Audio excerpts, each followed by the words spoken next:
and I wore a leisure suit, and I was cool. What have I been talking about for 2 months? He's been saying, I want to get a leisure suit. If I could find a leisure suit that fit me now, I would wear it in my interviews, dude. I love what we've been watching lately is like the... and the silky shirts with the patterns. Oh, yeah. That was cool back in the 70s, A lot of powder blue, a lot of browns, a lot of gold. I've been watching Smokey and the Bandit a lot. Oh, so yeah. he's just like, I gotta get that outfit. That's fun. All right. So I've lasted through several fads, I guess, huh? Yeah. Okay. When are you going to do another It's all music about video? the ball caps and T-shirts. Right. You know? Are you going to do another music video coming up soon? I don't know. Awesome. I don't know. Mm-hmm. Yeah. It's always an option. I hear some hesitation with I don't ever. You don't want to get Willie Nelson in there? He's going to be on your song. Oh, that'd be cool. Mm-hmm. I don't ever say no to anything like that, really. You know, I didn't even intend on making this album. Really? You know, this is the first new music for us in 15 years. We're rolling. Oh, are we? Okay. Let's just see what happens. This is the best. Well, stuff. what I was saying is the reason that the way this album came about is, you know, we've never quit touring. We still do 100 dates a year, just like clockwork. I always have. But I kind of got away from the recording end of it. You know, music changed a lot in that period. It has. But some of these new guys that are doing so good now have come to me over the past few years talking about growing up, being big fans and everything. Mm-hmm. So I got to thinking, well, I should maybe write some stuff and pitch to them, you know, which is something I've never done is pitch our material. Right. And so we started working on this, me and Blue Miller, of the Gibson Miller Band, and then Sonny Lemaire, who's the bass player for Exile, who's wrote tons of Exile big country hits. Yeah. Great sound. And we got together, just friends, you know, just good buddies, started writing this stuff. And buddy of mine, Chuck Rhodes, over at Sony, heard what we were doing, and so let's just go ahead and make a new Confederate Railroad album. So. Yeah. I love it, man. Yeah. So I didn't plan to make the album. I don't plan to make a video, but I won't say no, we never will. Yeah. All right, now, since you were doing that, you used to have the big crews and everything like that, and we're pretty simple. Yeah. The cameras and everything that we shoot and we edit, we can green screen. We can do things that 20 years ago maybe that wasn't the case. So you can end up with a video that can be shot while you're performing. Like you in don't a even day. know what's happening. It'd probably be best if it was on stage because I'm still not any better actor than I was 20 years ago. I don't know, in that Trashy Women music video, he was dancing and everything. I saw Yeah, it took me forever trying to learn. The poor choreographer's like, oh my God. And you were saying Jeannie Seeley was actually in your music video. She right? was great. Yeah, I saw Jeannie Let's give a shout out. about a year ago at George Jones Museum, the dedication for that. I was there and ran into Jeannie. It's always good to see her. Yeah, that's so Yeah, cool. she was my mom, and Stonewall Jackson was my dad in that video. That's so too cool. Yeah. Let's talk about some of the differences now. I like what you just said about you're writing now and you're going back to some of the younger guys that are out there hitting it. What do they do, man? They treat you like a legend, I'm sure. Oh, yeah. It's been Everybody knows your music. Whether they realize they do it at first, you play it, and it's like, I got it. Yeah, it's really been cool to have these guys. You know, I remember when I went to Wayland, and I said, man, you're what made me a That's country Wayland music Jr. fan. Yeah. Yeah. And then, of course, the years I worked with David Allen Coe and Johnny Paycheck, you know, I was just in awe of those guys. Mm-hmm. And to have these young ones come to me now and talk about, you know, growing up listening to music and being a big fan, it's really cool. I have to Do admit. you remember the Johnny Paycheck movie, Take This Job and Oh, Shove yeah. It? I've seen that movie on Betamax someday myself. I bet I've seen it 100 times. My dad had that movie. Yeah, it was That's good. fun, man. Johnny Paycheck, he was like the real deal. He was. He was. I loved love being with Paycheck, and it's very cool. You know, when he was in prison that last time was about the time that we hit big. Yeah. And when he got out of prison, we took him out as our opening act on a Northwestern tour. That was really nice, man. And it was appreciated just that. great. Every show, of course, I was a big fan of him, I bet. his music anyway. You know, so some of the best country music ever in my book. And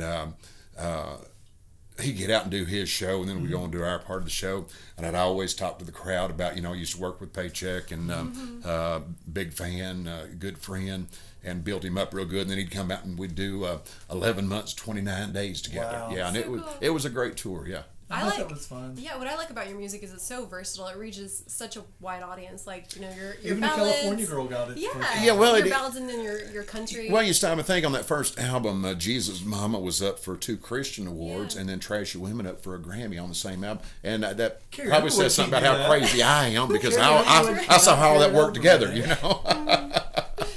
So there's no limit to what you're doing because these other artists right now, it seems like they're so into their look, and it seems like they're so into their style, the way that they sing, the way that they look, the way everything's got to look a certain way. And dude, you just played what you wanted to play. You know what? We always kind of approached it that way. when I was putting together an album, I went for songs that I could relate to. If I liked it, or if and some of them I thought, man, I should have written that because I lived that, Yeah. and things like that. And as far as style and everything, Atlantic Records hired a stylist How'd that work to come with us. Really? That lasted about one day and they was quit, gonna I think. Same way with the media girl. They sent me to media school, and after about 2 days, the girl comes, I can't do nothing with him. He's That's great. Well, let's talk about some of the things you're doing currently. Now you're still doing 100 a time. Where does the 100 come from? Where's that? That's just a real comfortable schedule for 100 us. It, back in, I think it was 94, we did 273 shows, and that's a different city for every show. That's a lot. That doesn't count the days in Nice. Nashville, the days traveling and all. That was just actual performances.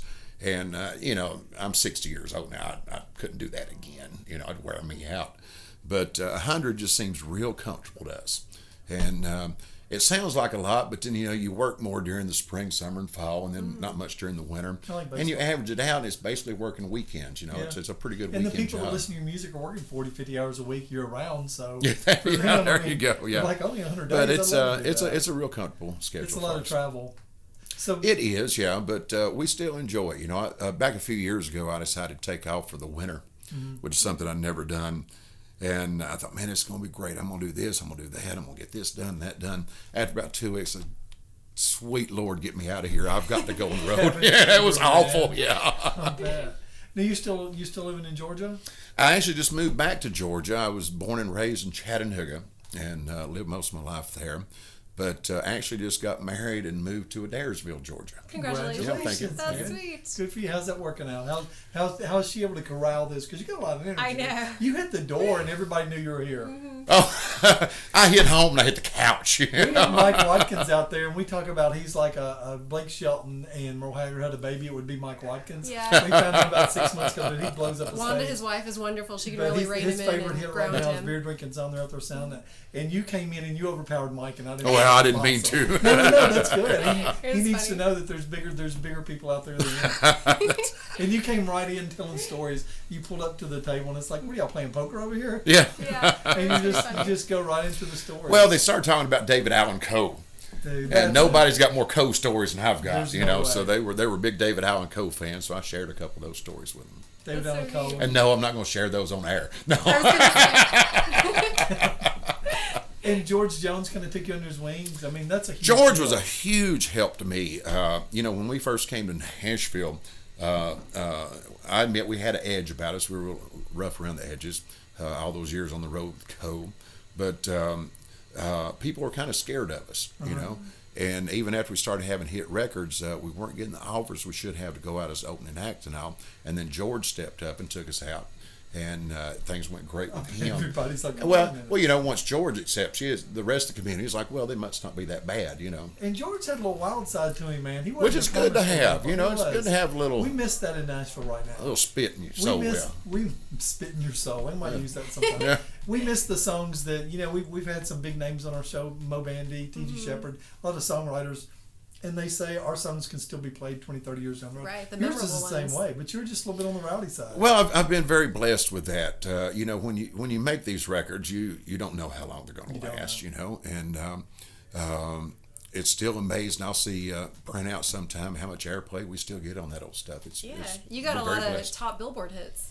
Yeah, it's been great. Yeah, So I exciting. And have then- no complaints. The generation is amazing. Like I said, my son's 30 years old, a psychologist down in Atlanta, and he knew your songs. They've been on his iPod since he got them. My mom, who's 73, she said, "Oh, you got to get me a CD telling me he's handsome." I'm like, I'm not in Nashville to tell other men they're handsome, really but sweet. I said, "Mom, I will get you a signed CD." Well, bless her heart. Oh yeah. I actually have it right here. There you go. Here's- The new one. There you It's go. upside down. It's ready to go. Let's talk about this CD. Let's Sure. talk about it. Came Yeah. out in December, I believe. July, just July. last 2 months ago now. Oh yeah. Okay. Let's talk about it. Well, like I said, I didn't mean to make the record. I was writing it, me and Blue and Sonny, with the intention of pitching it to some of these young artists.